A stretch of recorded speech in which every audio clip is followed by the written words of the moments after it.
প্রিয় দেশবাসী, আজকে আপনাদের এই গণবিপ্লব, এই অভ্যুত্থানের মাধ্যমে পুরো বাংলাদেশে যেটি হয়েছে সেটি হচ্ছে বাংলাদেশকে সামনে নিয়ে যাওয়ার বা বিজয়ের একটি প্রাথমিক ধাপ। এর কিন্তু আরো অনেকগুলো ধাপ রয়েছে। এটির চূড়ান্ত পর্যায়ে যাওয়ার পূর্ব পর্যন্ত আমাদেরকে প্রত্যেকটি স্টেপ অনেক চিন্তা করে ফেলতে হবে। আপনারা মনে রাখবেন, যারা আজকে পরাজিত হয়ে চলে গিয়েছে তারা কখনো একদিনের মধ্যে পুরো বাংলাদেশ থেকে শেষ হয়ে যাবে না। তাদের বিষ দাঁত দিয়ে তারা সর্বশেষ আরেকটি আমাদের যে ছবল সেটি দেওয়ার চেষ্টা করবে, কিন্তু আমরা সেটি আসলে হতে দিব না। আপনাদের একটি জিনিস মনে রাখতে হবে যে পুরো বাংলাদেশের যে সংখ্যালঘু ভাই বোনেরা রয়েছে তাদেরকে নিরাপত্তা দেওয়ার আপনাদের দায়িত্ব নিতে হবে। তাদেরকে যেন কেউ স্পর্শ না করতে পারে, এটি দিয়ে কোনো ইস্যু যেন তৈরি না করতে পারে।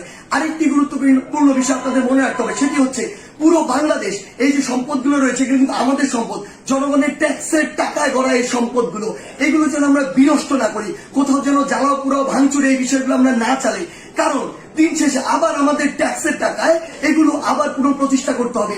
বাংলাদেশ অর্থনৈতিকভাবে এখন কিন্তু ভালো অবস্থায় নেই, সেখানে এগুলো আবার গড়ে তুলতে আমাদের অনেক বড় একটি সাফারিং এর মধ্যে দিয়ে যেতে হবে। সেই জায়গায় আপনাদের প্রতি অনুরোধ, আমাদের এই কাজগুলো আমাদেরকে রিপ্রেজেন্ট করে।